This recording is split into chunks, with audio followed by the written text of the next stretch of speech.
Welcome to Let's Talk Space Medicine. I'm your host, Kyle Anderson. For your listening entertainment, I gather my other medically inclined space nerd friends to talk all things space medicine. With our powers combined, we hope to explore and entertain the medical questions that stand between us and the stars. And for today's show, we have Amy Trujillo, who serves as a flight surgeon coordinator at NASA, works at KBR, but collaborates at NASA, where she plays a pivotal role supporting the space medicine and clinical operations teams in their training endeavors.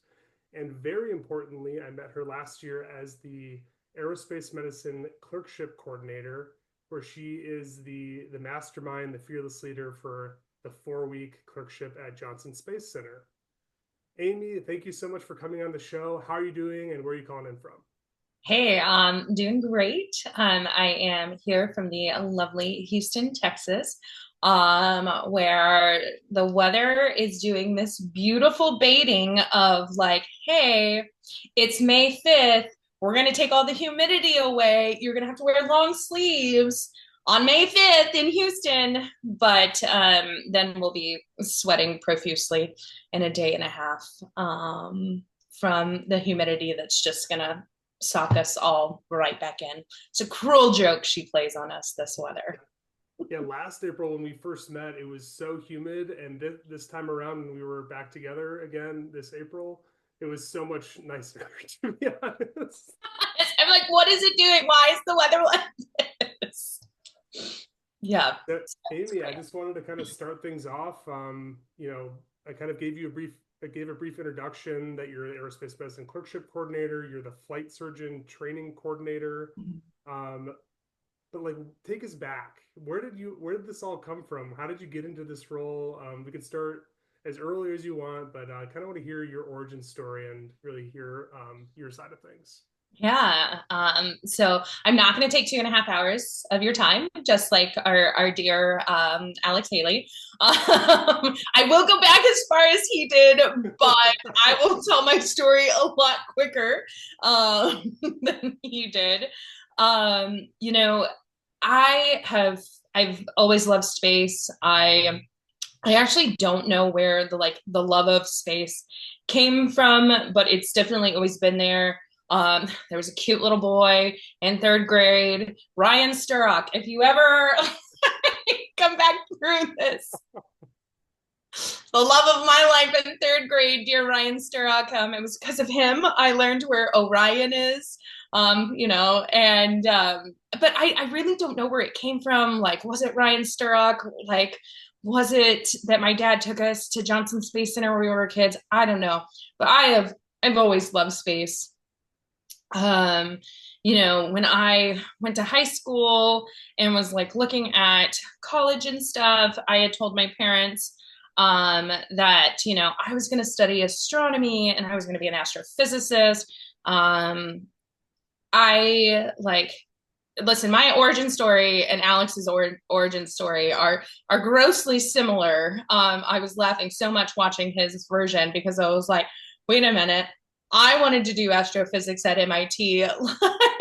Oh wow, I didn't know that. Like I had this whole plan that I was going to do astrophysics, but I was going to start with astronomy because I really liked astronomy, and my parents were like, you're not going to have a job if you do astronomy. Can you pick something adjacent that, like, if there's no jobs in that, you can still have a career and you can still do things. So I went the route of physics because if I did physics, I could turn that into med school. I could turn that into law school. I could turn that into astrophysics.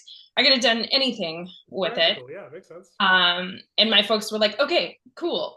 And I showed up in 2004 to St. Mary's University in my first physics class for majors. And I was one of three girls in a class of like 30 people. And I was like, oh, okay, this Not is super cool. welcoming, probably. So I beelined it to one of the girls that was there, Vanessa, and she and I became attached at the hip doing our homework together. In 2004, this was like way before you did online homework. So like we would go and do homework by pen and paper and all of this. She wanted to be a mathematician, an actuary. I wanted to be an astrophysicist. Like we just had all these plans. And I spoiled them all. I spoiled every single plan that I had. Um, the National Park Service came through my freshman year of college and offered a summer internship in Alaska, and I was sold.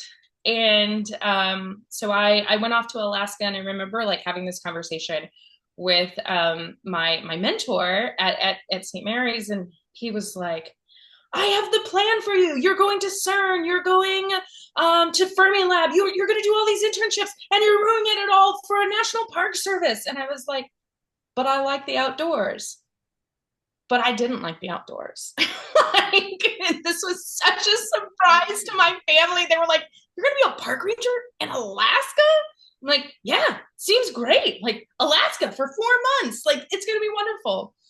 And so over that time, that 4 month rotation, like MIT went away, astrophysics went away, all of it, because I was still going to study physics, but now it was like physics and I'm going to be a park ranger type thing. So, wait, let me just interrupt you for a second. You didn't like the outdoors, but you did it is it one of those things where you wanted to you overcome it kind of thing? I wish I could tell you. If I could talk to Amy 20 years ago, I would have been like, girl, what were you doing? Like, I remember That, like, though. We were all like that. like my uncle was like, have you ever been on a hike before? And I was like, no, but I'm going to do it. I'm going to do it. I mean, it's a beautiful, there's some beauty in that. Yeah. And so, I got back from that and I was like, all right, well, I'm going to do park service. And so, that also went up in flames about a year later when I decided I'm not going to be a park ranger. And I'm going to be a nun. And so like I donned a habit and entered formation and became Sister Amy and did that for a little bit. And like again, my family was like, okay, that's a choice. Like whatever, do what you got to do. And I did that for a couple of years. And in the meantime, like I finished college, and because I had a science degree, the nuns, they were like, okay, well, you're going to teach science. And so I became a medical school science teacher as Sister Amy. And kind of, I did that. I taught in LA, I taught down in Laredo, Texas. And then it just like, it wasn't for me. It totally wasn't for me. So I left after a couple of years, and it was Tuesday, September 10th at 4:30 p.m. Sister Superior calls me into her room and she's like, hey, so things aren't working. And I'm like, yeah, I know. And she's like, well, what do you want to do? And I was like, I want to go home. And so on Wednesday, September 11th, and this was like 2000 and gosh, 10, I don't even, it was years ago, but I'm on a flight at 6:30 a.m. to go home to Dallas. My dad picks me up. I've got 2 suitcases full of things from the convent. I'm just bawling my eyeballs out. Like, what am I going to do with my life? And so I go back to the park ranger thing. I'm like, okay, well, I'm going to be a park ranger. Like, I did the nun thing. It didn't work out. I want to be a park ranger. So we did that, or I wanted to go back to that. And so I moved to Colorado, and while I was there, kept on doing the teaching things. My classroom was always space related. Like the decor was always space related. I went to space camp for educators. When you came into my classroom, there were launches and landings on the television during that time. Like I would teach astronomy, extra courses, like space was still like there. And I remember in 2022, I'm scrolling through Facebook because I'm an elder millennial. I still use it. Still love my Facebook. And one of my high school buddies posts a job offering at NASA at Johnson Space Center. And I immediately text him and I'm like, hey, can I apply for this job. And he was like, no, you have to have medical credentials. However, I have another job for you that I think you would be great for. And I immediately start crying, and I'm like bawling my eyeballs out, and I'm like trying to find my principal because I'm scrolling Facebook during my planning period instead of like preparing lessons. And I'm like, where's Hillary, where's Hillary, where's Hillary? And everyone's like, oh my god, who died? Like, they are terrified. Like, I had just lost my dad a year and a half earlier, and they knew how impactful, and they're like, oh shit, she's going to have to like leave in the middle of the school year because someone died. So we find my principal, and she sits down and she's like, what's happening? And I'm like, I'm going to work at NASA. And she like, listen, I hadn't even applied for this job. This job wasn't open. My friend was just like, hey, I think there's a job that's going to be open. But I was like, I'm going to work at NASA. I mean, what an attitude. That's amazing. Like, it's a winner's mentality. So my principal, she's like, oh, why are you crying? And I was like, because I promised you that I would never leave you in the middle of the school year. And I'm like, I can't leave the kids in the middle. I'm like bawling my eyeballs. Y'all, there was no job. Like, when I have already made up my mind that I'm moving to Houston, that I am all of this. And then my principal, she grabs me by the shoulders and she's like, Amy, take the fucking job. And I was like, what? And she was like, look at your classroom, Amy. It is covered in space stuff. Your tables are named after different constellations. Like, you're teaching astronomy classes, and that's not even the curriculum. She's like, Amy, you were meant for NASA. And this is like January, February of 22. And that job does not come open until July of 22. And I had already 4, 5, like 6 months. yeah, and I had like my principal, she was like, the job? The job? And I was like, I don't know. I haven't heard about anything. And then at the end of the school year, she's like, do you want me to save your job for you? And I was like, no, I'm gonna get this job, and I can't start a school year and quit in the middle of the school year. Like, no, I'm going to. And as the summer went on, she's like checking in. She's like, do you want a part-time job? Do you want like, because she like knows my paycheck stopped August 15th. So like, she's like, Amy, I can help you. Like, you don't have to take a full teaching position. We've got some positions that we can offer you. Like, we can figure this out. And I was like, no, it's gonna happen. And it did. I interviewed on July 26th, and I was offered the job on August 6th. And I moved here September 6th. And I've been here ever since. It was a dream job of mine. Going back in the story, like when I started at St. Mary's, they made you take this freshman level class where like you planned out your life, and you were supposed to like, these are the things I want to accomplish, these are the things I want to do, that kind of stuff. And 19-year-old Amy was such a peach, man. God love her.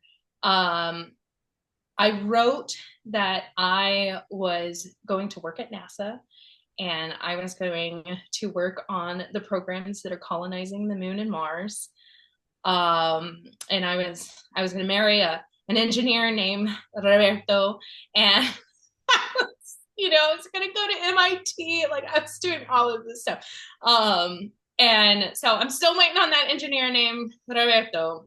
But I did end up working at NASA. I did end up like, now, of course, like we're working on stuff for lunar, and we'll eventually, make that trajectory towards Mars. But it was a very long path that was actually like very short of like, yep, this is what I'm doing. This is what I'm doing. And then when something sparkly came up, I was like, okay, that's what I'm doing. And now I'm here. And I absolutely love every bit of being here at NASA.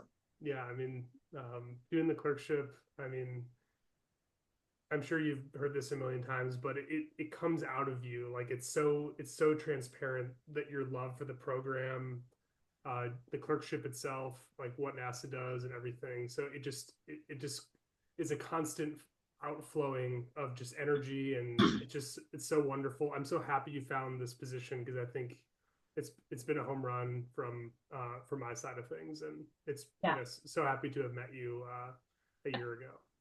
Thank you. Yeah, it was, it was funny when my buddy was like, I have the position that I think you would be great at. And one of the big things about my position is, and I found this after I was offered the job, is that, you know, a lot of the candidates just wanted the job for a foot into NASA.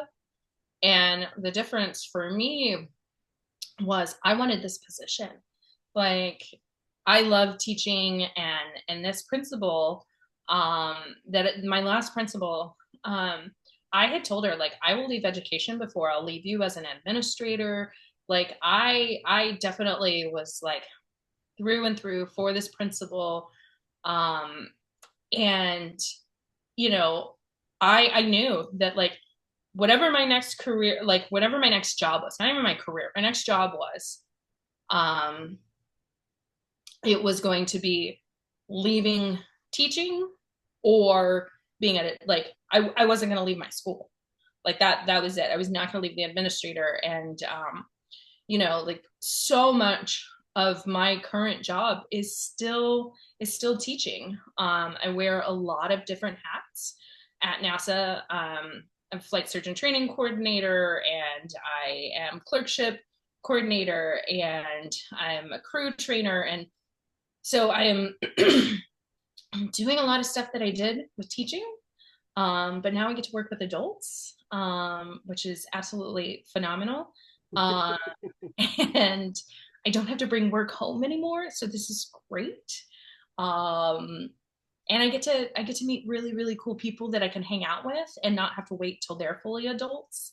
Because, you know, like, it would be really weird to hang out with like middle schoolers outside of school. So I'm like, no, I get to meet great people and make friends with them now. And it's the best of all worlds, really. Um, the one thing, I just need NASA to move to Colorado. That's it. Like, if I could move us to Colorado so we would have more of that outdoorsy weather, that'd be great. But as it stands, I'll stay in Houston as long as I'm here at NASA.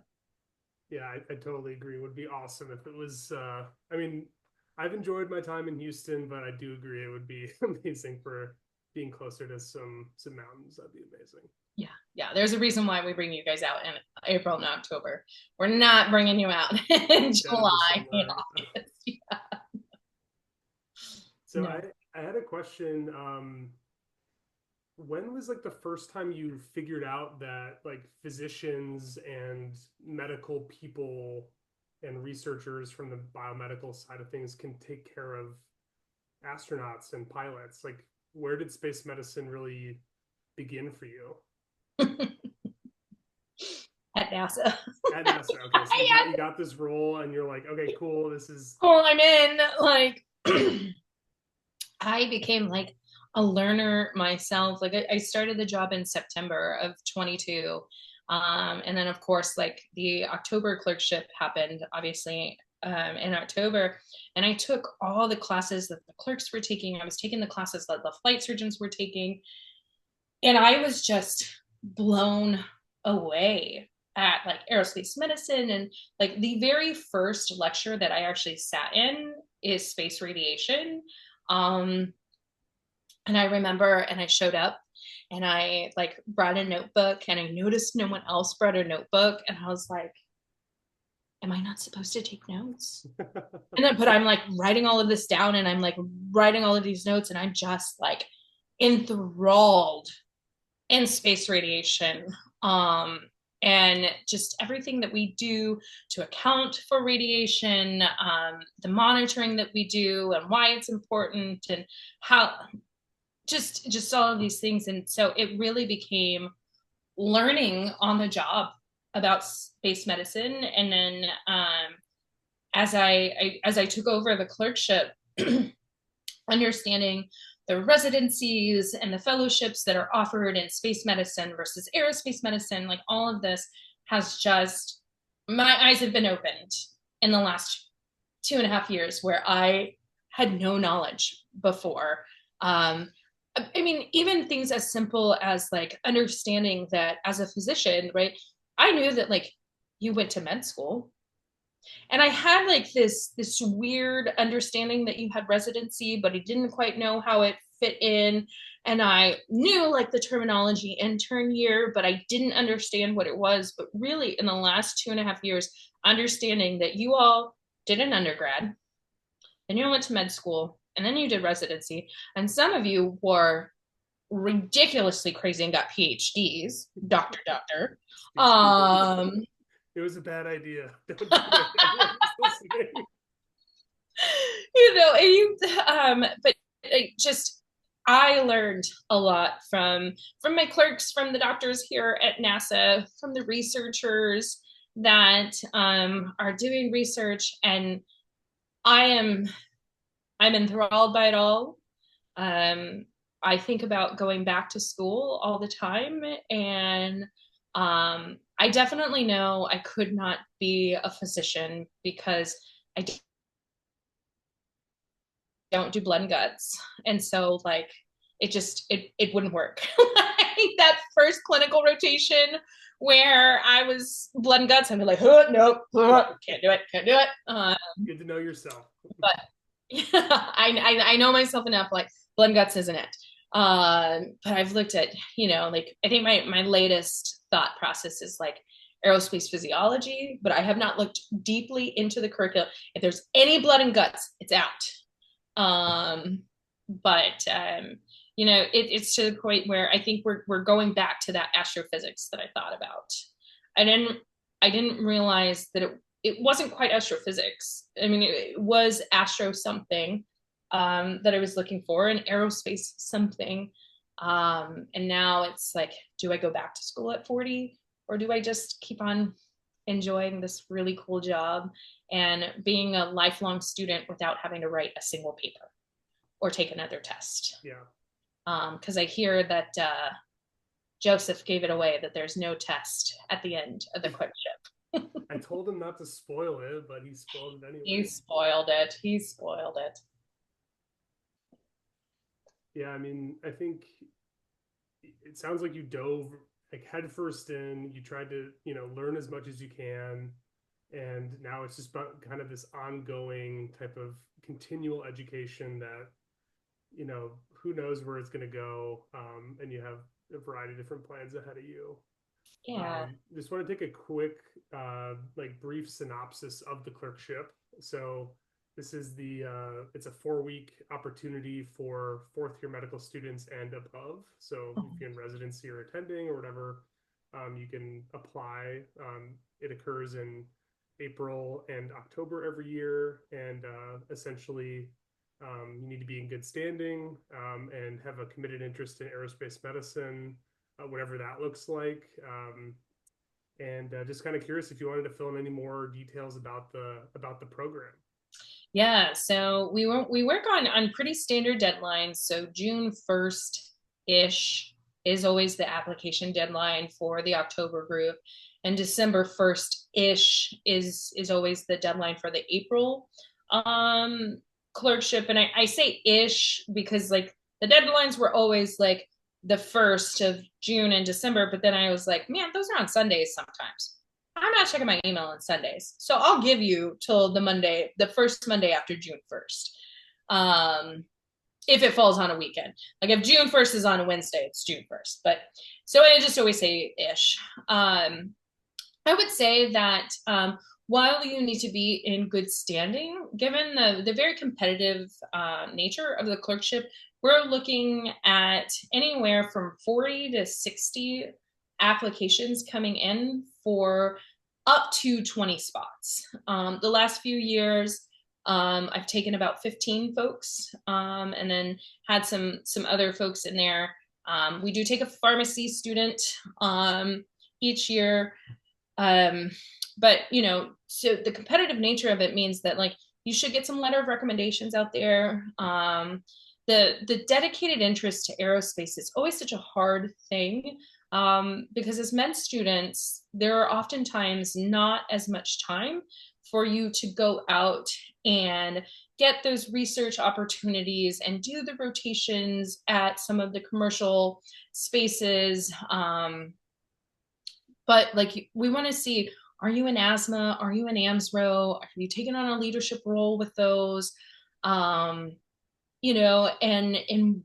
really, if you have a mentor that can like speak to your interest in aerospace medicine, then that's the kind of recommendation where that is going to help you. Every single applicant is incredibly phenomenal. They are doing amazing things in their lives. They come from various backgrounds. So those letter of recommendations are great, because unfortunately I don't interview folks. So I'm really going based off of your CV, your letter of intent, and any letters of rep that come our way. The Kennedy Space Center, they've got a clerkship as well, and they actually interview their folks, but they have not grown in size the way Johnson's clerkship has, so they can still do interviews. But for us, there's not enough time, unfortunately, for me to arrange interviews and have all of that.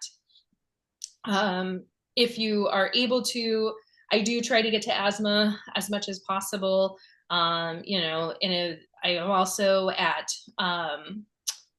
the HRP Investigators Workshop in January. So like, if you're able to participate in those things and you run into me, like, I get a face to the name and I'm like, oh, okay, I've seen this person, I know what they're doing. But again, that's showing that interest in aerospace medicine, because it's not inexpensive to go to asthma. And while the HRP Investigators Workshop is free, you still got to get to Houston. You still got to find a place to stay. It's in Galveston, so you're going to need a car to get down to Galveston. So there are things that you can do that show that interest, that will really strengthen the application. And I will tell you, apply. If you don't get it the first time, apply again. We have up to 20 spots, and there are plenty of people. Joseph was saying that he applied multiple times. Alex, he applied once, to my knowledge, and he got in his first time, but he was also a resident in aerospace medicine by the time he applied to the clerkship. So some folks get in on the first try, and some folks they've got to apply multiple times. Yeah, it definitely seems like the interest is growing and growing, and the spots, can't really change. There's the classrooms are only so big, and then kind of the quality of the briefs or the kind of interactions, and then kind of the other component is like kind of the research projects. So whatever you can speak to about that, we'd love to have our listeners learn about that. Yeah. So each student who comes through the clerkship is given a list of projects from various people around JSC. We've got some projects that are PhDs, some that are MDs. Our DPT, Danielle Anderson, out in our astronaut gym, she oftentimes hosts a clerk. Our pharmacists also host clerks. And so usually in like June, July, December, January, I start sending out requests for projects among NASA. There are some people who already have standing relationships with folks here at NASA that mentor will say, hey, I saw that you accepted so-and-so. I'm going to submit a project and I would like that clerk to work on it. But for the most part, I do all the arranging of projects. It is not your job as a clerk to find a project. I will find them for you. And I very much leverage my own relationship with folks here at NASA I go to meetings, I talk to people, I attend as much as possible, going into the lab, seeing what they're doing, and asking questions of like, hey, is there something that you're struggling with that you would love to have 4 weeks of a med student to help you look at data or run tests or whatever. And so I'm usually able to squeak through about 15 projects, which is also why we keep our number at about 15. I'm definitely towards the end always like calling in favors and being like, hey guys, I know y'all got projects. Come on, what do you got? I need something for the clerks. And so I do a lot of the legwork to get you projects. And then I also, I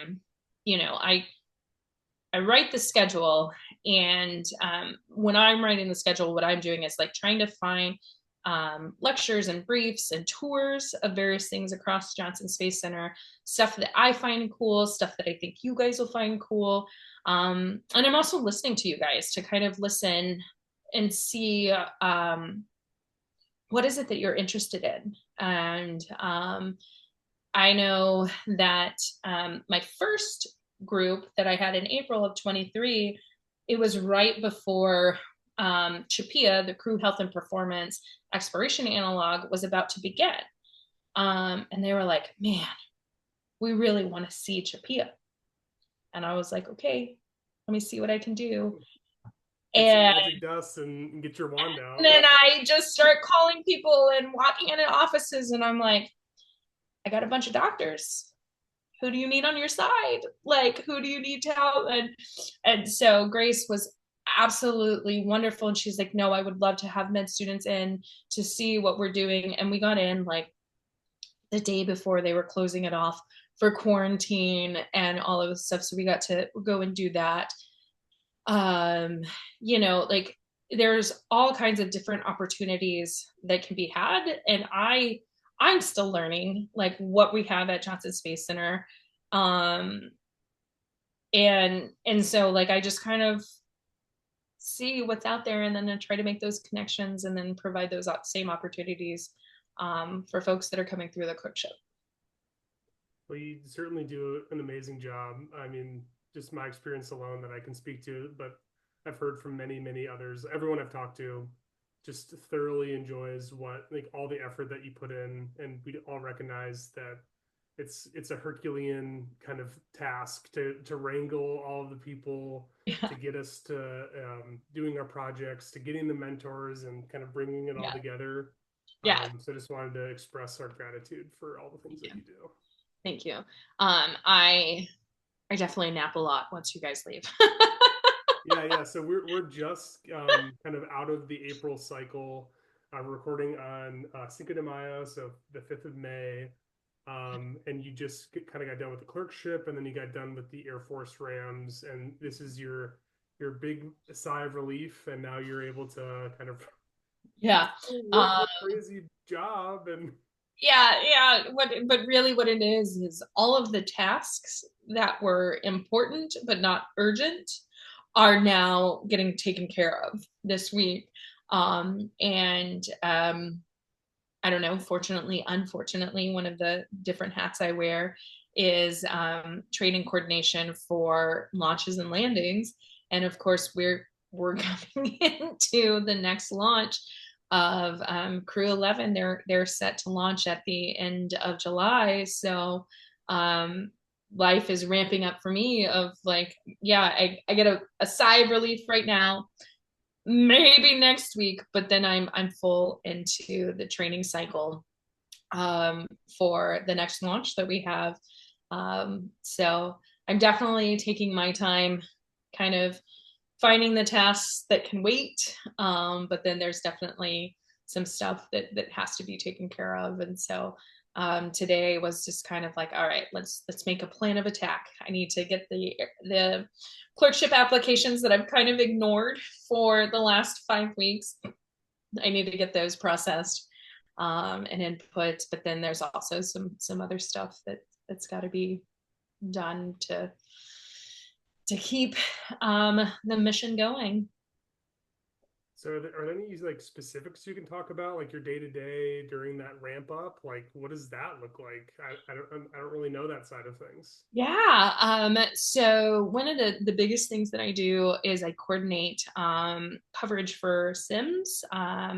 So we everybody who is going to support a launch is going to use old flight data in a simulation to kind of practice what could happen, what will happen. And so I am working with SpaceX to find out when their sims are, to you know what times, what dates, who are you going to need.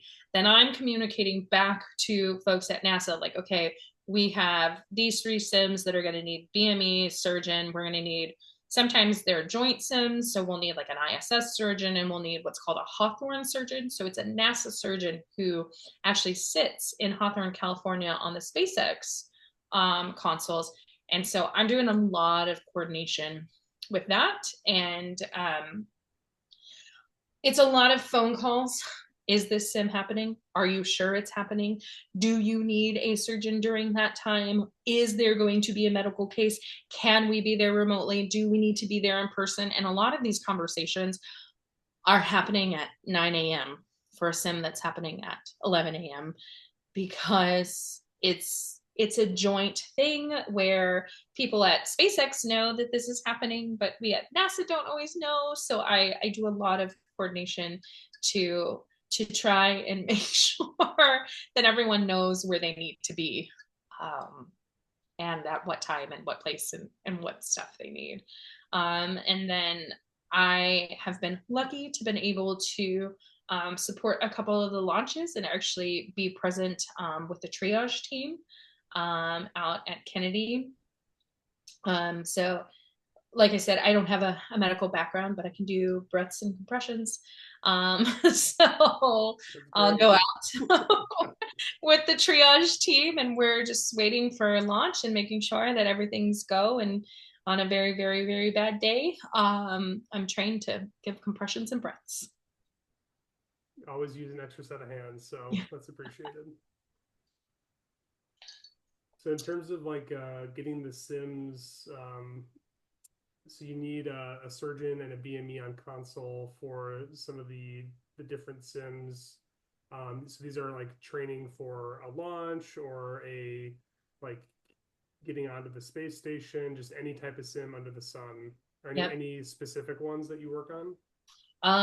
Any of them. There's like there are, and it's funny because like there are docking sims and ascent sims, and then on the Artemis sides there are burn sims where like they're doing um the I don't have the proper words for it, and I'm hoping that you're understanding that these are like the little engines that and so like they burn off to jettison and change trajectories to get where they need to go. So it's part of my job is actually to know who normally sits rendezvous sims, who sits ascent sims, who sits docking, undocking, like all of those things. And I've had to learn a lot of about things that I don't actually do in my everyday work. So knowing, okay, a docking sim is going to need to do these, and these. It's going to be SpaceX is going to have control until this point. So we're going to need to have a Hawthorne surgeon at this point, and then it'll take over with a NASA surgeon at this point, and just it's a lot of stuff that like I don't use in my everyday life. And when I say everyday life, I mean my everyday life as flight surgeon coordinator. But like figuring out, all right, who's the actual person that we need for this simulation based on the sim objectives. Yeah, that sounds like a boatload of work to kind of fill in the gaps and get your feelers out there to be like, okay, so they said this, but they really mean this, and Yeah, like, yeah, well, yeah. when they the handoff usually goes this way, but this person's out, and all these contingency things. Wow, yeah, being on top of all that sounds like a lot. It's a lot, and and don't get me wrong, I mess up all the time. Like about 2:30 today, I got a text message from one of the flight docs and was like, "Hey, we heard that there's not going to be any coverage for the Artemis sim tomorrow." And I was like, "What Artemis sim?" I wasn't aware there was one. There's one on Friday, and I have coverage on Friday. And then I pull up the report, and there's an extra button I have to click for when I call the hidden sims. And they're not hidden. It's just that they don't ask for a surgeon ahead of time. And so because I have been clerkship mom for the last 5 weeks, I have continually missed that there was this sim on Tuesday. And it's funny, one of the doctors was like, "Do you need someone on Tuesday? Do you need someone on Tuesday?" I was like, "No, we don't have one on I Tuesday." got it. It's all Like, good.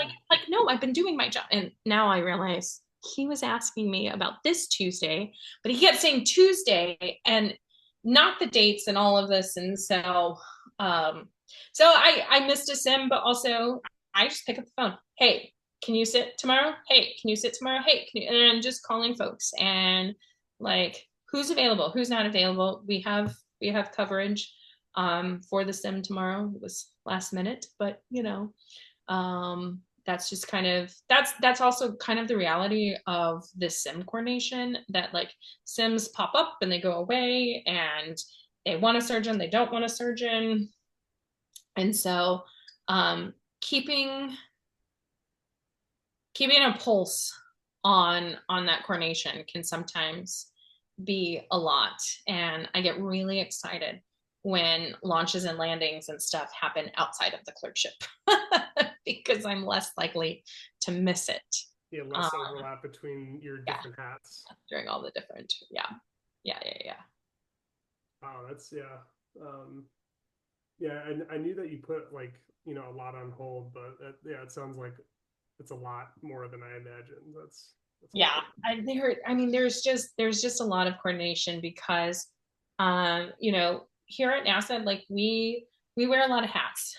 Everyone here has more than just one job, even though like our flight docs have, like, they're flight surgeons. But like they sit on panels to be the medical expertise. They've got to be the medical support when we're doing suited test runs. We're doing a lot of stuff with exploration right now, with suits and things like that.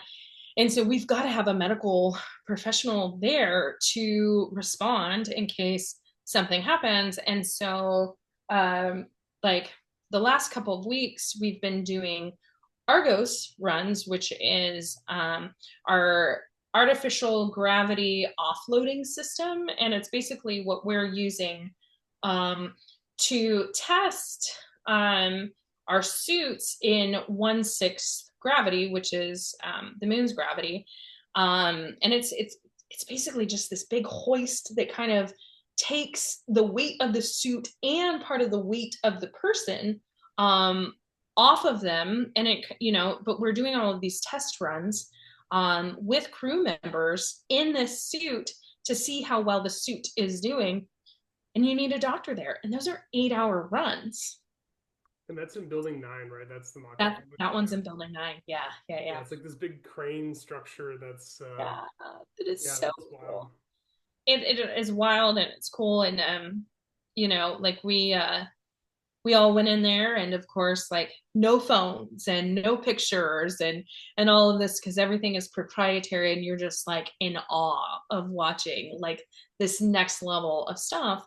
But to the point, one of the physicians that was there the day that we went and saw the Argos run, like, his crew just got back, so he is having to um, do double, triple duty, where like he's got to be there for the rehab of his crew members that just came back, but he's also has to be here at these Argos runs to take care of the crew members there, as well as sit on panels for other things that he does.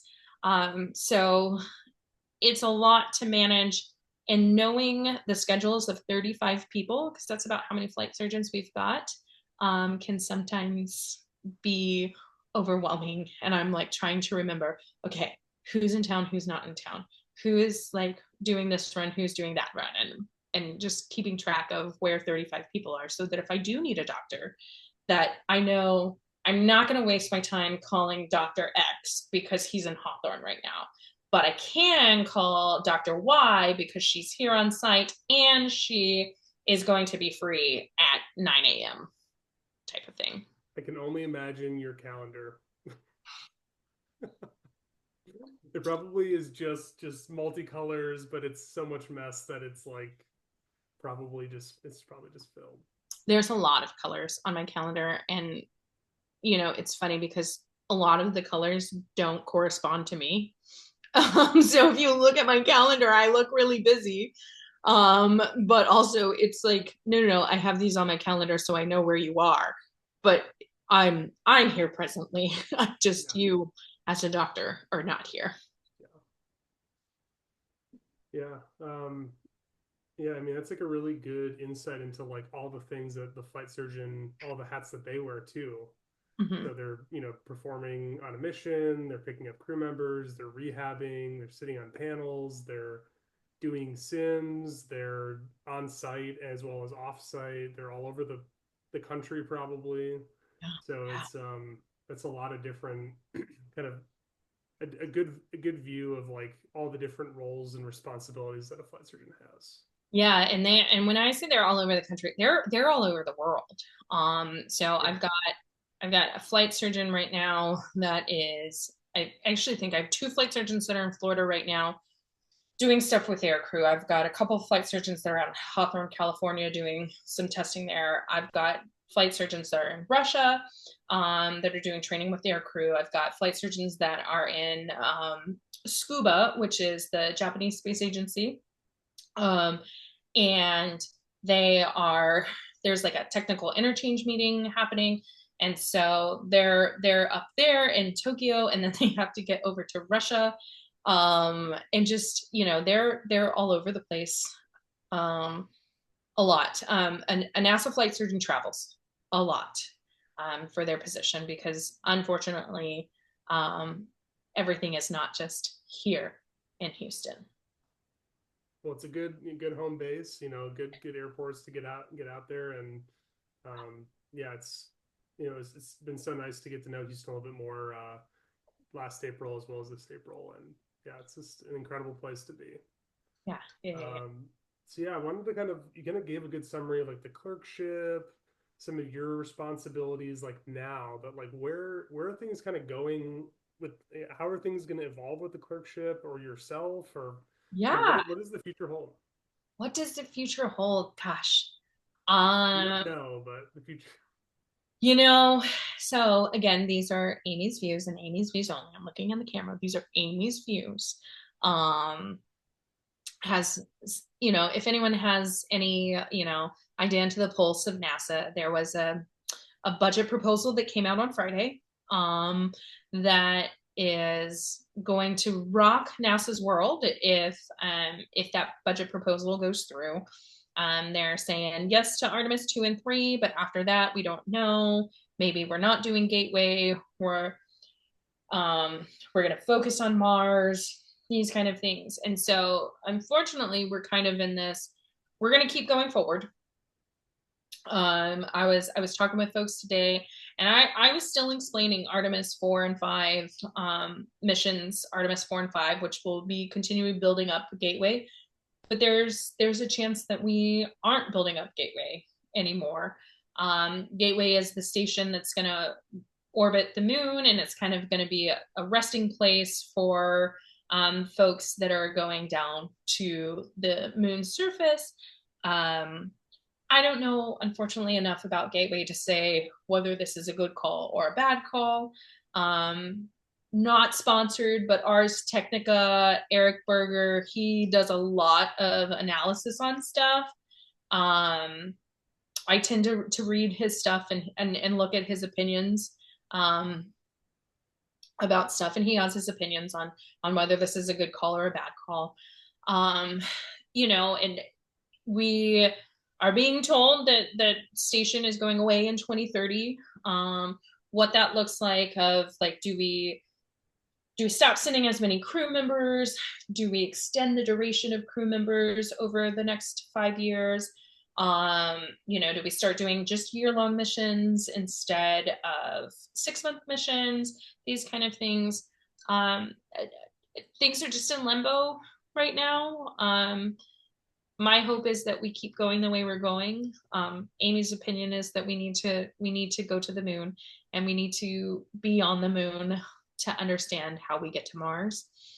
The way that we did things in Apollo worked.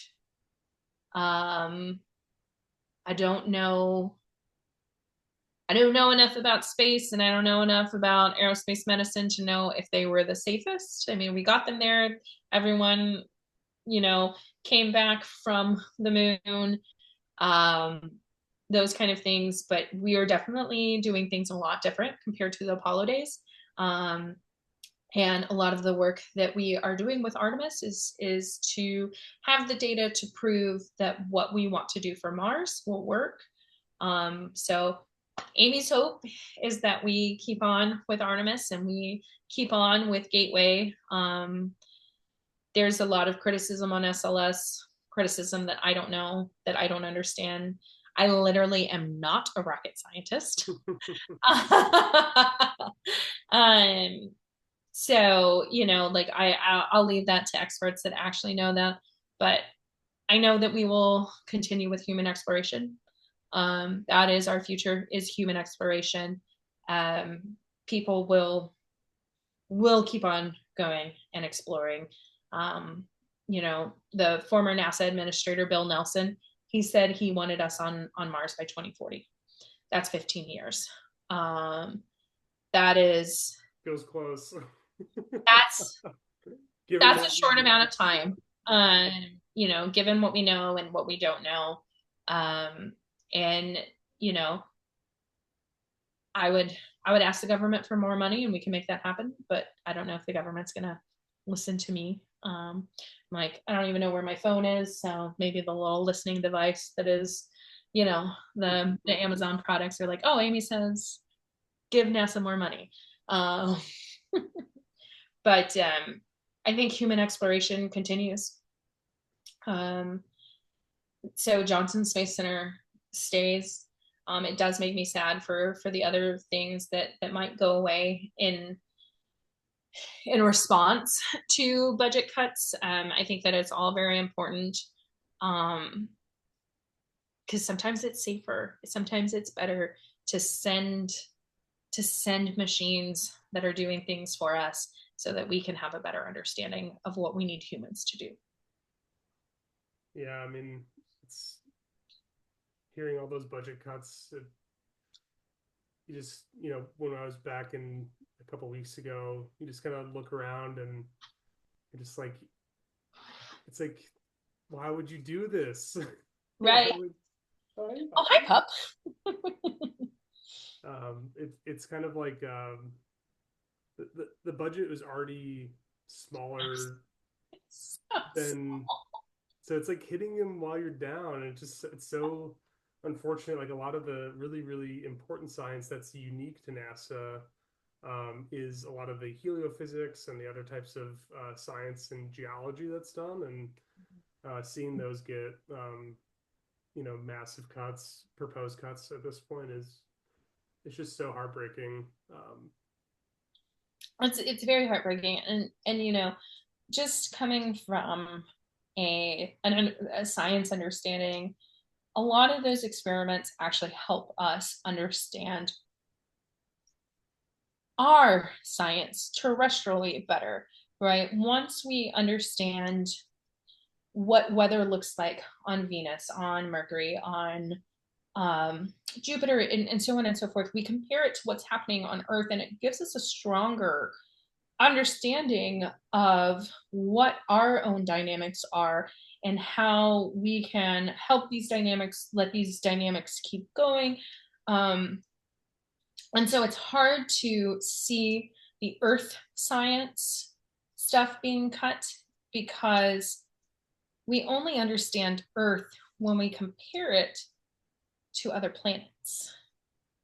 because otherwise we're sitting here like, gosh, there's no moisture in the air right now. Where did all my humidity go? What's happening? Why did my humidity go away? And and we throw around different terms and explanations of stuff, but actually these terms and explanations come from looking at other planets and what's happening on those planets, and what makes up their atmospheres and whether or not they have weather and all of this.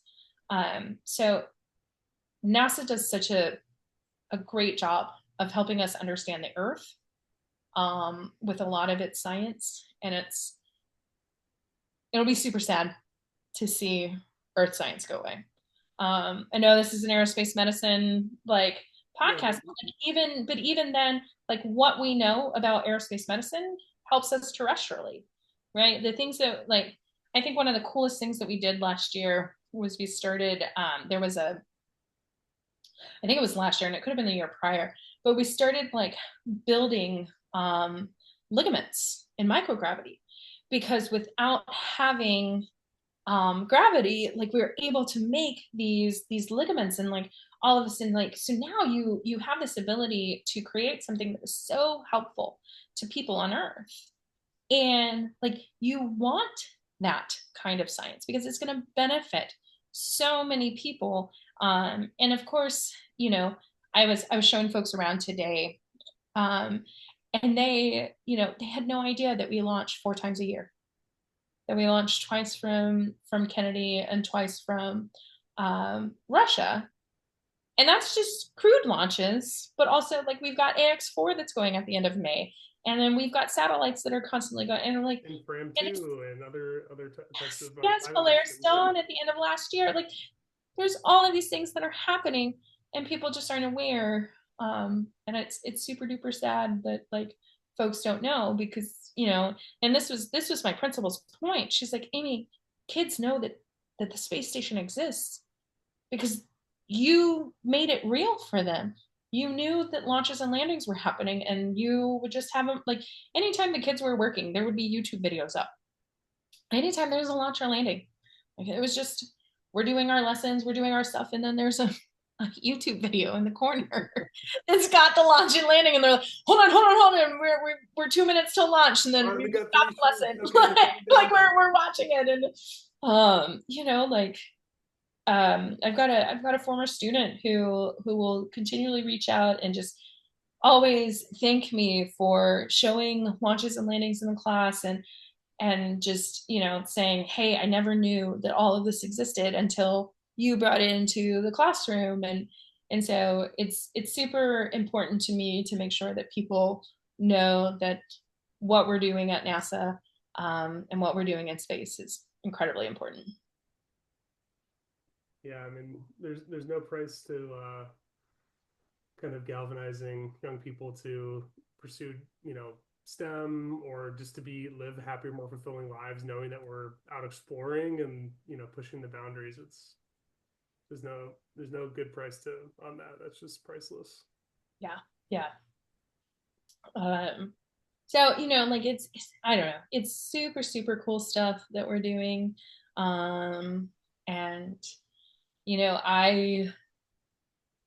I enjoy the clerkship even more. So something that like I've started hearing from folks at the clerkship is that like being at NASA has allowed them to kind of think of the path that they're on and go one way or another to stay on the path that they're going, this kind of stuff. And the clerkship has really helped them with that. And having been an educator for 15 years before I came here, um, to Johnson, like that's all a teacher wants is like, hey, I'm thinking about my future. Like people are like, oh, I wanted to be um an anesthesiologist, and now I'm like, no, I think I want to go this route so that I can go and do the aerospace medicine residency, or I want to join the military so that like I have a chance to do their residencies and work with their pilots and stuff like that. And so even though we're cutting the budget, and we being the government, but like,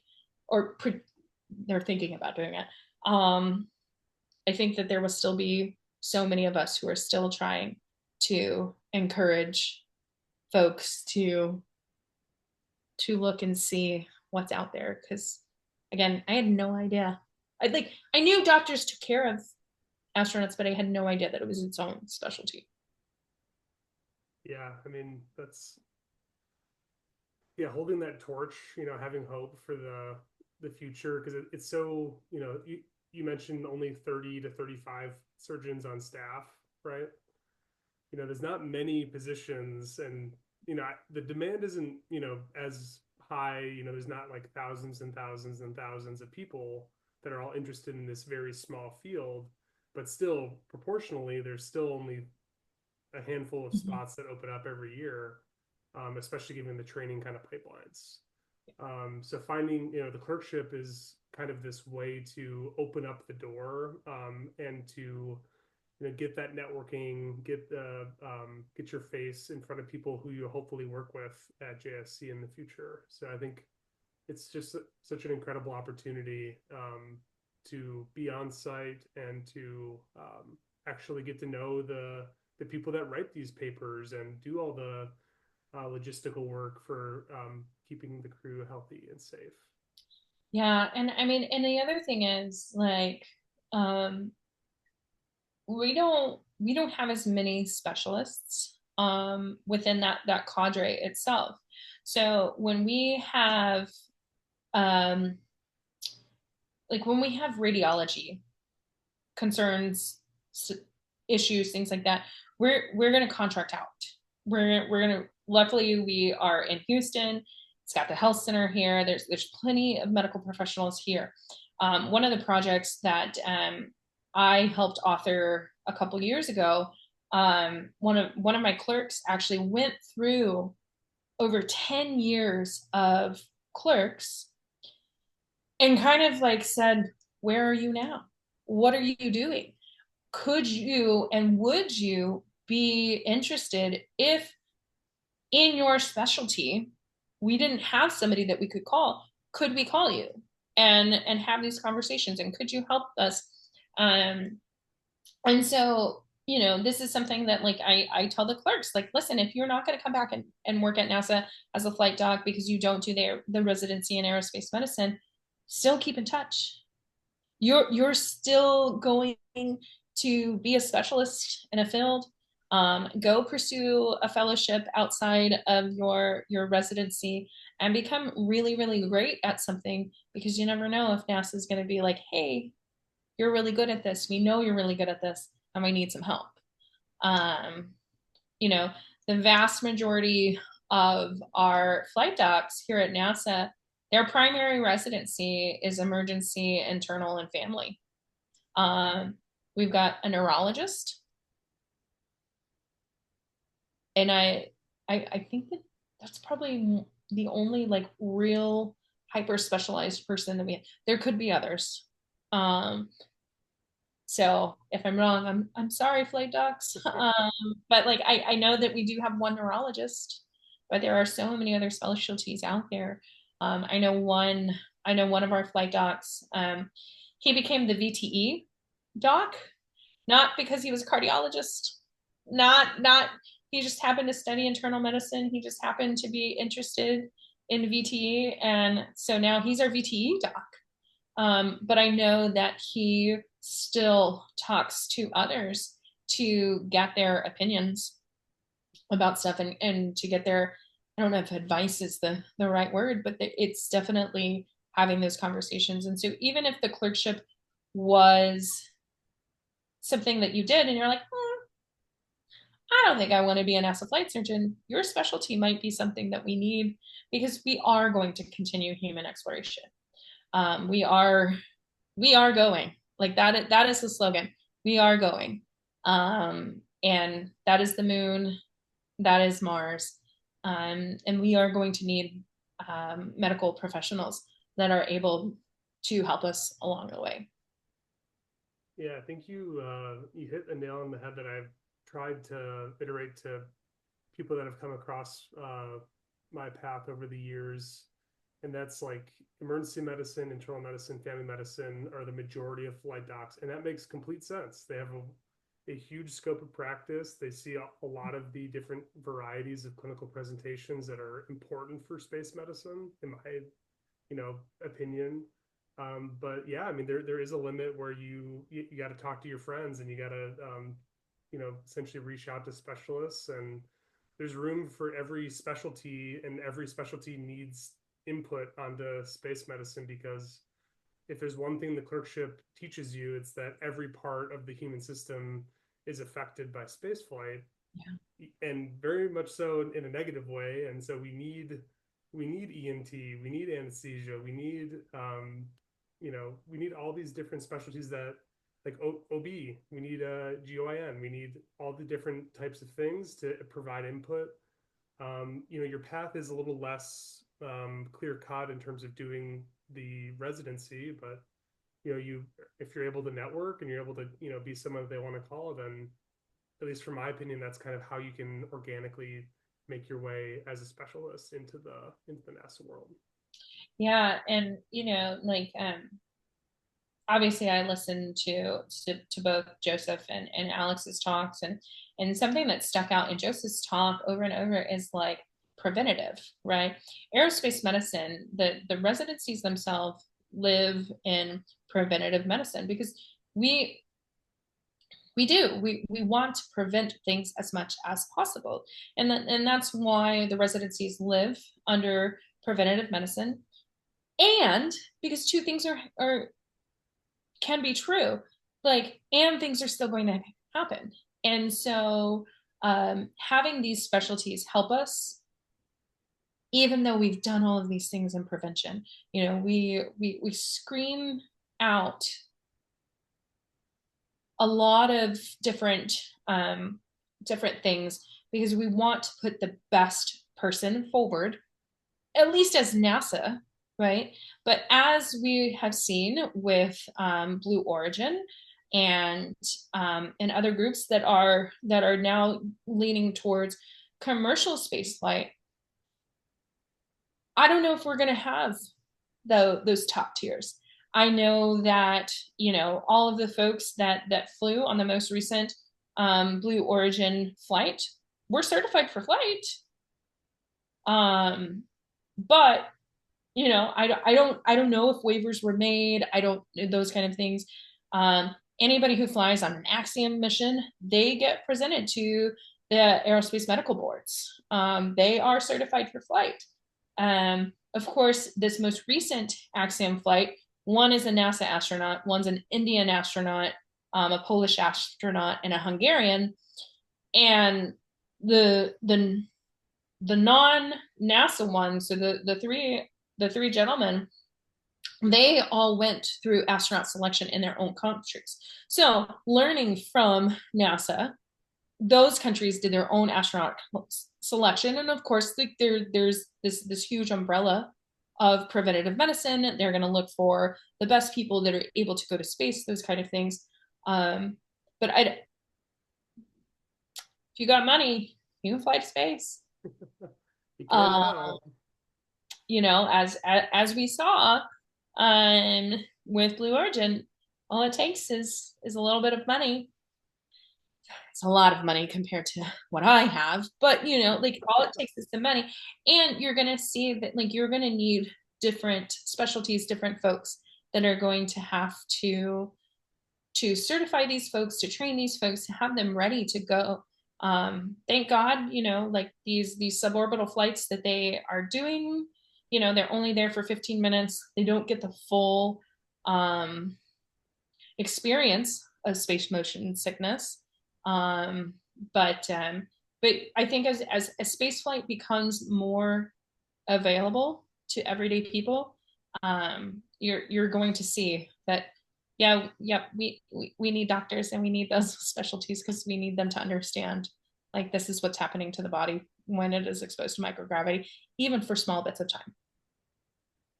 Yeah, the door is opening, and there's no going back. I mean, what an interesting time to start your job. And like the pace. I've been interested in the field for close to like over 10 years now. Just trying to keep the torch lit, and trying to keep interested as best as I can. But yeah, over the past couple of years, it's really reached a breakneck speed, and what a time for you to start and jump in head first and learn everything about that you've learned, and all the different experiences that you get to do on a day-to-day basis, and all the people you get to meet, and just what a time for you. It's amazing. It is so cool. I'm presenting to a bunch of young kids in a couple weeks about, the stuff that we do to train astronauts, essentially, and so like I go into a little bit of, when you go into microgravity, this is what happens to your body. And your body doesn't like it. And so we try to prepare you as much as we can terrestrially, but also once you get on station, we do other things to help you, like kind of centering on like our countermeasures and stuff that we do with the exercise equipment and stuff. um, but me doing this presentation is more so me being a teacher, but also like I'm teaching things that I myself have learned and been around for the last 2.5 years, and it's exciting to share this. As I'm sure you can imagine, I was a very lively teacher. Like there was a lot Wait, of singing really? and I thought it was buttoned up. Your classroom was strict. dancing. That's the impression I Bueller. get. Like oh my goodness. And there was so much singing and dancing in my classroom, and I was definitely the fun science teacher. I don't know how much my students actually learned, but it was a lot of fun in my classroom. And so, this ability to be at NASA around space, finding aerospace medicine, and then being able to bring it out to children is just an absolute dream to me. This is just such an amalgamation of like everything that I love: teaching and space and science and um, the freedom to work from home on a Monday. I went into the office for a couple hours and then I was like, okay, I'm going home to work for the rest of I'll the be day. more productive at home, putting laundry in, doing dishes. Yes, yes. So, I'll be more productive. and I'm, yeah, yeah, yeah, yeah. So it's super great, and I'm so grateful that I got this opportunity to be here at NASA, and just to learn and be around, my people, and like um, this past April, one of my absolute favorite days was the last Monday of the clerkship in week 4. We had an 8:30 lecture planned, and it's 8:32, and the lecturer hasn't shown up, and so I give him a call and I'm like, hey, um just want to make sure you're okay. And he's like, Amy, I can't come in. And I'm like, okay, no problem. So I had bought Settlers of Catan like the day before because we had played it the day before. And so I ran home. I got Settlers, then someone else went out and bought the expansion pack. And Seafarers.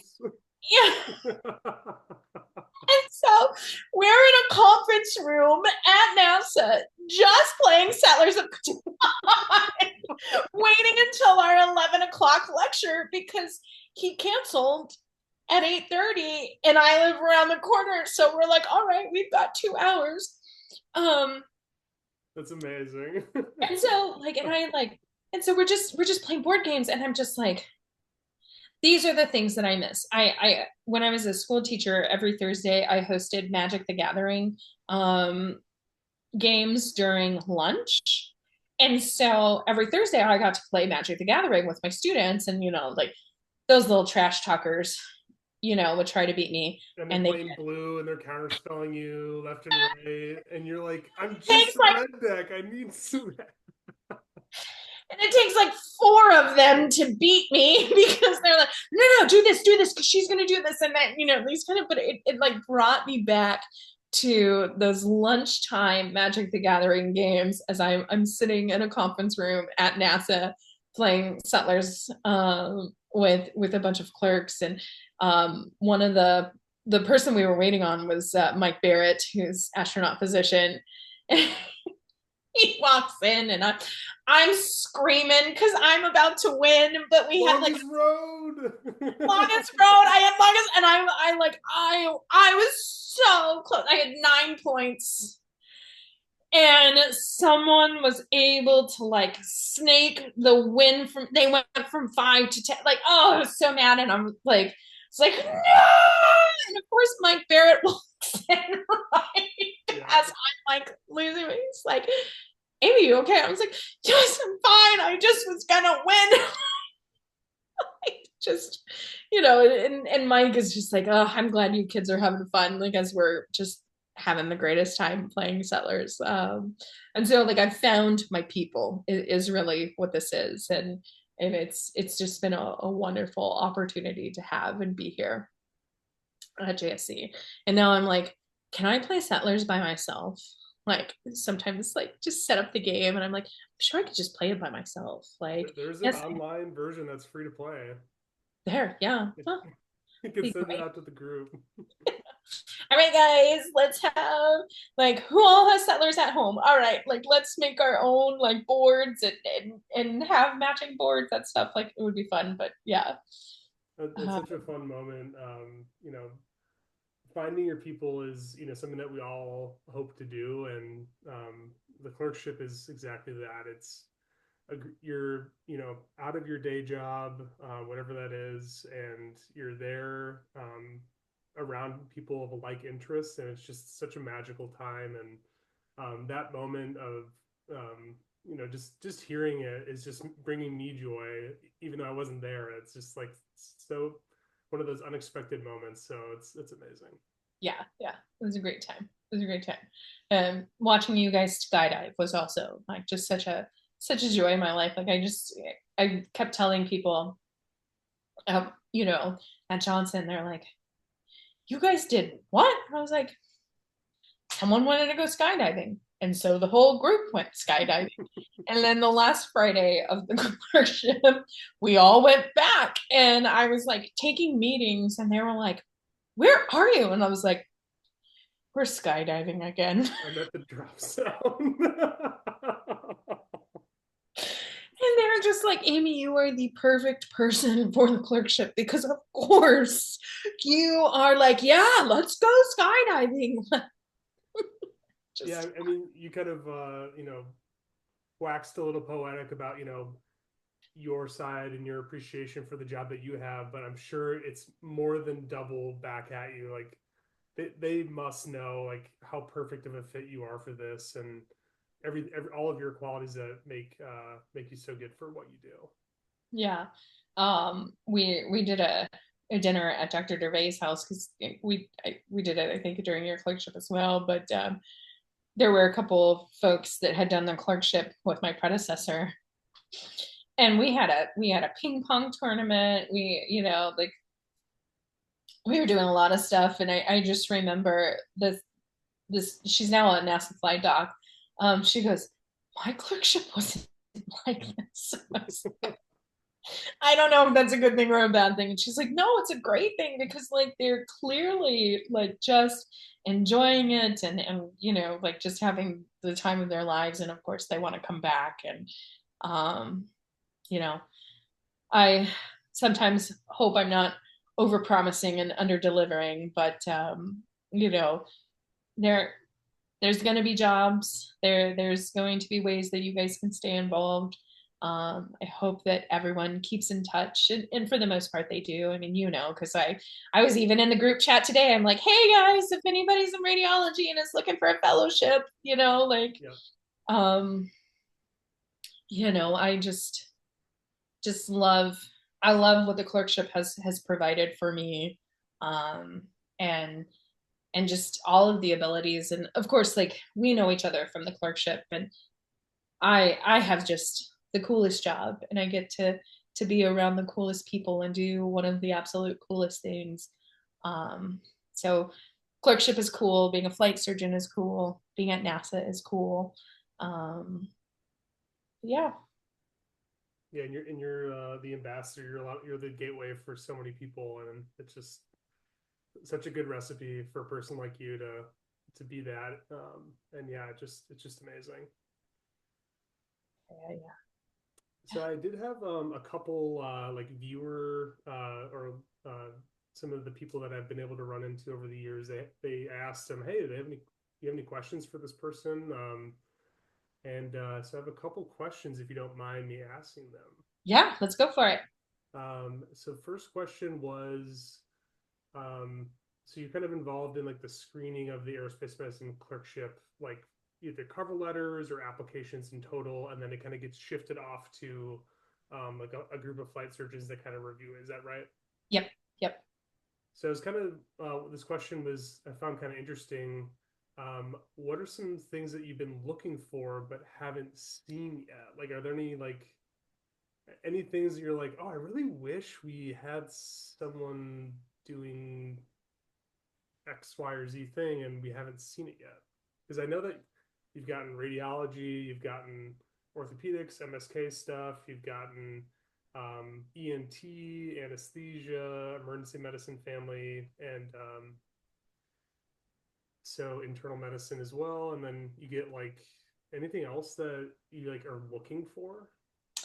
Yeah, so I don't know if I'm looking for it, but definitely this past July, or no, I'm sorry, January, when I was at the investigators workshop, I ran into Richard Jennings, who used to be the, I'm gonna probably say his title wrong, but like he ran the aerospace medicine residency out of UTMB, and he's an OB-GYN.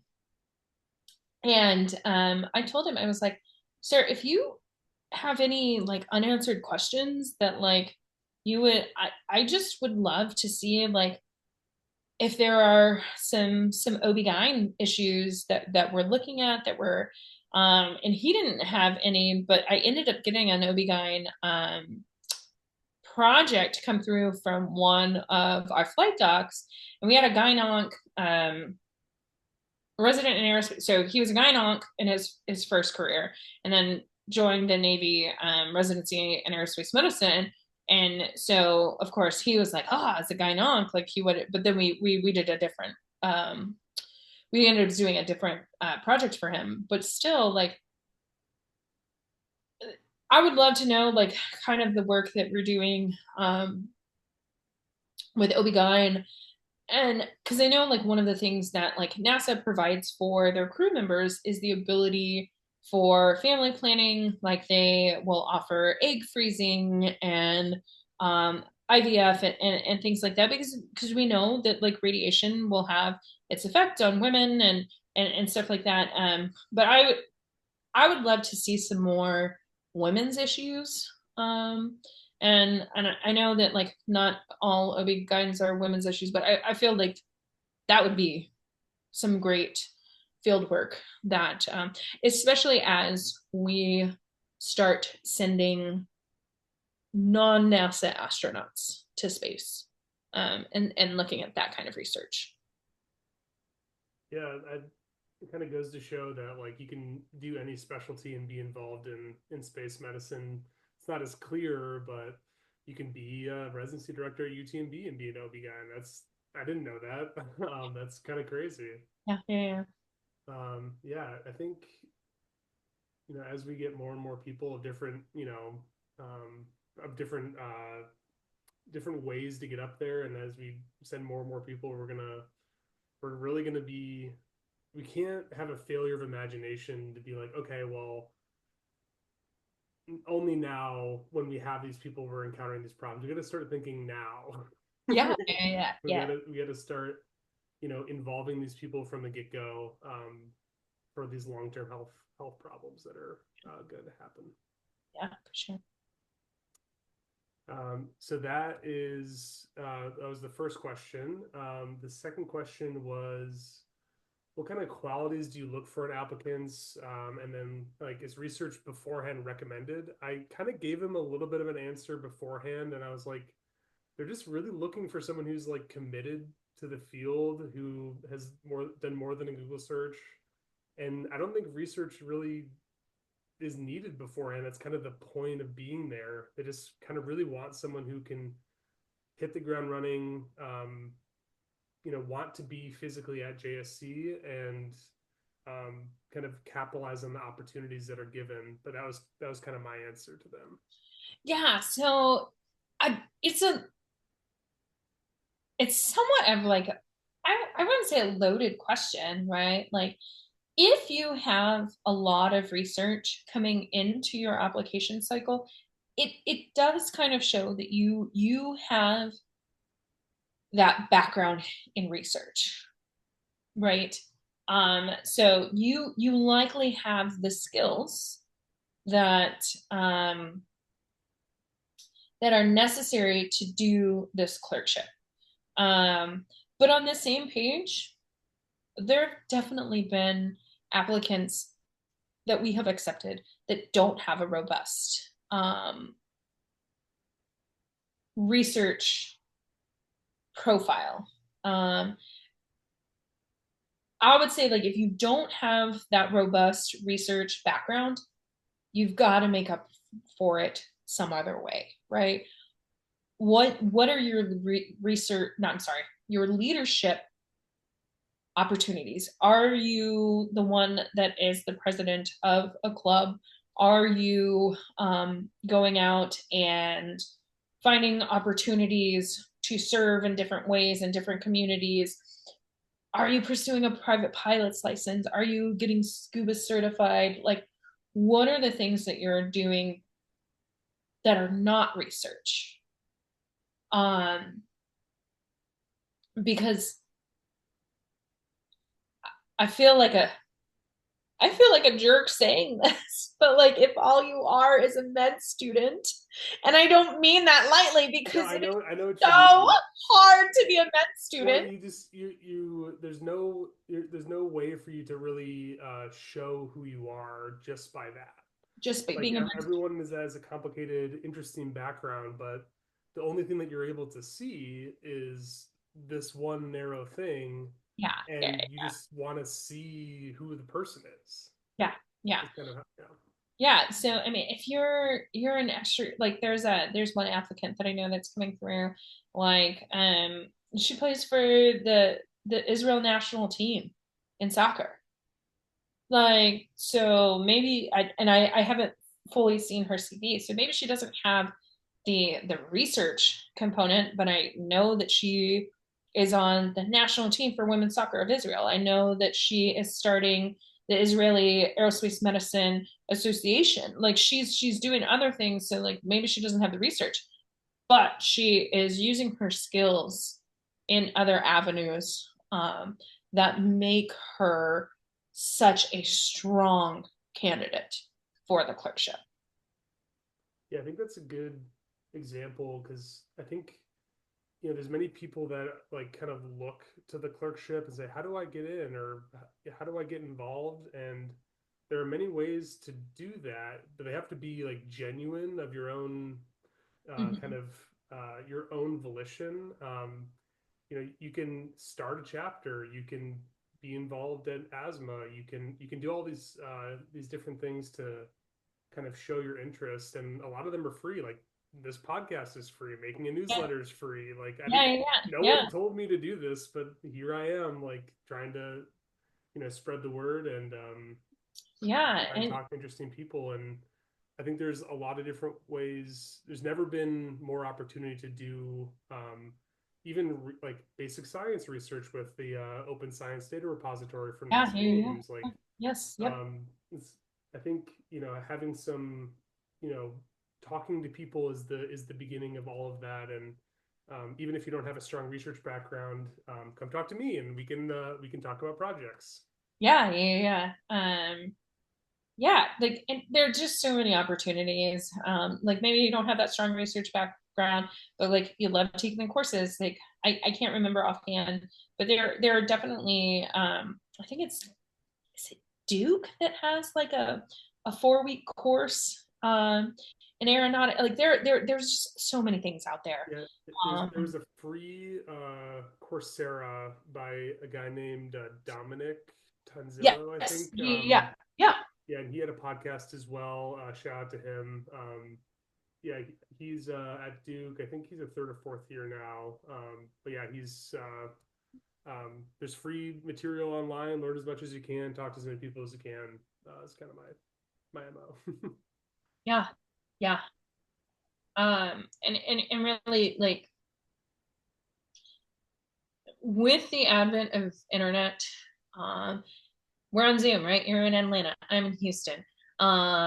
We text regularly, like just keeping up with each other. How's it going? Like those Have you watched Severance? Have you creating watched? the I have not watched The Last of Us from yesterday because I heard it was gruesome.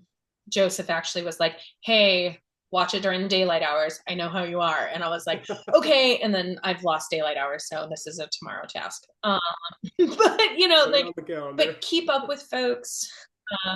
Yeah, yeah. Keep up with folks and do your research and I know that I get a lot of folks that email me and I try to respond. Sometimes it's 2 or 3 months later, especially during clerkship time. Like if you're interested in just say hello.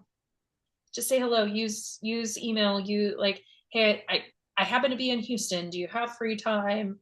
Um, you know, Sitting down and having coffee with someone is as easy as you and I have been here on this Zoom. Like, can't promise you anything, but if you have questions, I'm happy to answer them. And I feel like just about everyone at NASA feels that same way. The folks that I was showing around today, they were like, everyone is so kind, and I'm like, I mean, yes, but we really love what we do, and we want to share what we do. Like, are there people that are angry at work? Sure. Is our job perfect? Absolutely not.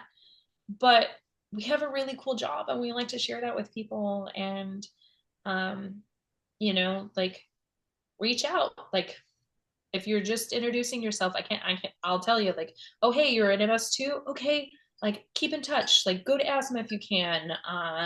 To apply again in another year. Like these are the things that you can do. Um, but yeah, our community is small enough that you can find ways to be involved for sure.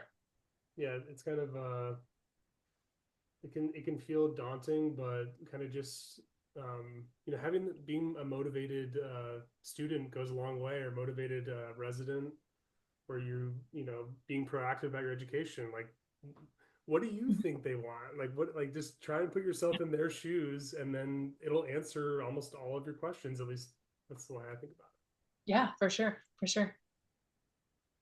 So, Amy, we are rapidly approaching our orbit. We're about an hour and 25 minutes.